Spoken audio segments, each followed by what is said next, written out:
এই যে এরপরে হচ্ছে আপনার প্রত্যেকটা রোডের কিছুক্ষণ পর পর হচ্ছে সাইনবোর্ড দেওয়া আছে। আপনি যদি হচ্ছে আপনার ম্যাপসও না বুঝেন, আপনি হঠাৎ করে নতুন কোনো শহরে গেছেন, আপনি এই সাইনবোর্ডগুলো দেখলে আপনি আপনার বুঝতে পারবেন যে আপনি কোথায় আছে, কোন দিকে যেতে হবে, আপনি কোন শহরে যেতে যাচ্ছেন, কোন এরিয়াতে যেতে যাচ্ছেন, এটা সমস্ত কিছু আপনার সাইনবোর্ডগুলো বলে দেবে।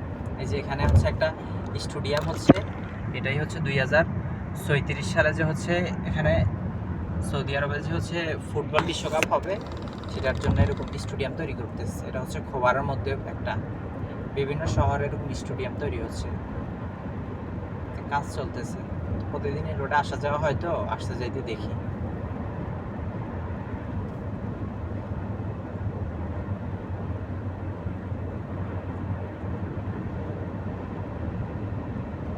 এরপরে আপনার হচ্ছে ক্যামেরা যে আছে, আমি নিজেও বাংলাদেশে থাকতে মনে করতাম যে এই যে স্পিরিট ক্যামেরাগুলো আছে না, স্পিরিট ক্যামেরাগুলো মনে হয় একটু পরপর সব জায়গায় আছে। আমি কোনো রকম যদি একটু বেশি স্পিড উঠাই ফেলি, লিমিট যেটার থেকে একটু বেশি উঠাই, তাহলে হচ্ছে মনে হয় যে কোনো জায়গায় আমি ক্যামেরা ফাইন চলে আসবে। বিষয়টা এরকম না, এখানে হচ্ছে তারা সৎ আছে, মানে হচ্ছে জুলুম করে না।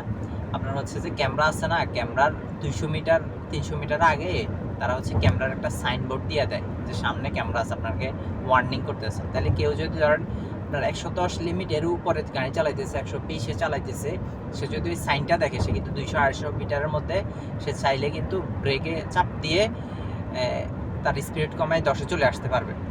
তো এটা হচ্ছে দেখেন, তারা মানে জুলুম করতেছে না আমাদের উপরে, যে হচ্ছে যে না তোমার ফাইন দিতে পারলে আমরা বাঁচি, এরকম বিষয়টা না। এই যে অনেক যারা হচ্ছে যে পুরানো, যারা জানে চালাক বা হচ্ছে যারা তারা আছে, তারা কি করে, ওই যখন জানে পুরাতন মানে রাস্তায় রোডে সবসময় চলে, কোথায় ক্যামেরা আছে তারা তো জানে, তো ক্যামেরা যখন দেখে ক্যামেরার এরিয়া, তখন আস্তে লিমিট স্পিড কমায়। এর পরবর্তীতে হচ্ছে আবার স্পিড বাড়ায় দেয় যখন ক্যামেরা ক্রস করে চলে যায়। এখানে একটা জিনিস মনে রাখতে হবে, যারা এই স্পিড লিমিটটা সেট করছে, তারা তো হচ্ছে রিসার্চ করে একটা জিনিস দেখে শুনে রিসার্চ করে তারা এই স্পিড লিমিটটা সেট করছে যে এতটুকুই হচ্ছে নিরাপদ, এর বেশি হচ্ছে এই রোডের জন্য নিরাপদ না। এখন কেউ যদি হচ্ছে এর থেকে বেশি স্পিড তোলে, সে চাইলে তুলতে পারে, কিন্তু এটা তার জন্য অনিরাপদ। দেখা গেছে সামনে গিয়ে তাকে কোনো কারণে ব্রেক করতে হতে পারে বা স্পিড কমাইতে হতে পারে, তো একটা কঠিন সিচুয়েশানে সে পড়তে পারে। এই জন্য হচ্ছে নিয়মটা ফলো করলেই হচ্ছে নিজের জন্য ভালো। আর এটাও ইসলাম এটাই বলে যে হচ্ছে আপনি নিয়মের মধ্যে থাকেন। কারণ হচ্ছে আপনি মদ খেয়ে যদি কেউ বা হচ্ছে যে কেউ যদি বিষ খেয়ে মৃত্যুবরণ করে, তাহলে ওটা কি আপনার হচ্ছে যে এটা ইসলামে এটা হারাম, তার জন্য জাহান্নাম অবধারিত। ঠিক তেমনই আপনি যদি নিয়ম বহির্ভূত কোনো কাজ করে আপনি দুর্ঘটনায় মৃত্যুবরণ হয়, আপনার কোনো ক্ষতি হয়, তখন ওইটাও হচ্ছে আপনার গুনাহ হিসাবে, আপনাকে কোনো সওয়াব দেওয়া হবে না, আপনাকে এর জন্য আল্লাহ পাক কোনো যাচাই খাট দিবে না, আপনার এর জন্য আপনার শাস্তি ভোগ করতে হবে, কারণ আপনি এক ধরনের হচ্ছে নিজের উপরে জুলুম করছেন। আল্লাহ পাক কোরআনের মধ্যে বিভিন্ন জায়গায় বলছে, তোমরা তোমাদের নিজের নফসের উপরে, তোমাদের উপরে তোমরা জুলুম করিও না। কারণ এটা আমাদের যে নফস, আমাদের যে রূহ, আমাদের যে বডি, এটা আল্লাহর পক্ষ থেকে আমাদের জন্য একটা আমানত। আল্লাহ আমাদেরকে এটা দিচ্ছেন আল্লাহ পাকের গোলামি, আল্লাহ পাকের ইবাদত করার জন্য। সুতরাং আমাদেরকে প্রত্যেকটা জায়গায় তার সঠিক ব্যবহার করতে হবে, আমানত রক্ষা করতে হবে। এই রাস্তাটা মানে এতটা বেশি জ্যাম নাই, বেশিরভাগ সময় ফ্রি থাকে। তবে সামনে একটা জায়গা আছে, এরপরে হচ্ছে আপনার জ্যাম হয় আর কি। এখান থেকেই আপনার বিভিন্ন দিকে রাস্তা গেছে ডানে বামে। মূলত জ্যামটা হয় এইসব হাইওয়ে রোডে, জ্যামটা হয় যখন কোথাও কেউ ডানে যাওয়ার রাস্তা খোলা থাকে, ওই ঠিক তখনই হচ্ছে আপনার একটু জ্যাম হয়ে যায়। কারণ হচ্ছে অনেক গাড়ি দেখা গেছে যে বাম সাইডের লেনে থাকে, সে প্রথম লেনে থেকে দ্বিতীয় লেন, দ্বিতীয় লেন থেকে তৃতীয় লেনে আসে, ডান সাইডে যাইতে চায়। এই তখনই হচ্ছে পিছনের গাড়িগুলা বাধাগ্রস্ত হয়ে ব্রেক করতে হয়, তখন একটু জ্যামের মতো সিচুয়েশান ক্রিয়েট হয়। আর যদি কোনো অ্যাক্সিডেন্ট হয়, তখন মূলত হচ্ছে জ্যাম হয়। কারণ এখানে তো অ্যাক্সিডেন্ট হইলে, যেখানে অ্যাক্সিডেন্ট হয়েছে ওই অন দ্য স্পটে গাড়ি রেখে দিতে হবে, আপনি এর থেকে গাড়ি সরাইতে পারবেন না। এরপরে হচ্ছে আপনি কমপ্লেন করবেন। এই যে এখন আমি আমার চলে আসছে দাম্মাম, এই যে সাইনবোর্ড দেখতে পাচ্ছেন, আমি এখন রাইট সাইডে যাব, মেইন রোড থেকে রাইট সাইডের ছোট রাস্তায় যাব। এরপরে হচ্ছে আমি আমার বাসার দিকে, বাসা খুব কাছাকাছি চলে আসছি। এই যে দেখতে পাচ্ছেন, তারা মার্ক করে রাখছে যে হচ্ছে আপনি এই রোড থেকে, মেন রোড থেকে আপনি ডাইন সাইডের ছোট রোডে যাচ্ছেন এবং হচ্ছে সাইনবোর্ড দিয়ে রাখছে এই দিকে আপনি ডানে গিয়ে কোন কোন এরিয়ায় যেতে পারবেন।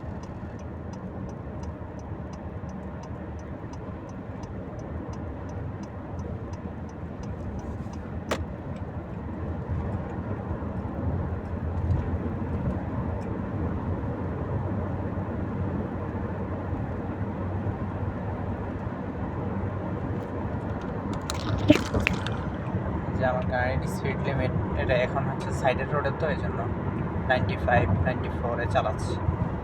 সামনে ইউটার্ন করতে হবে।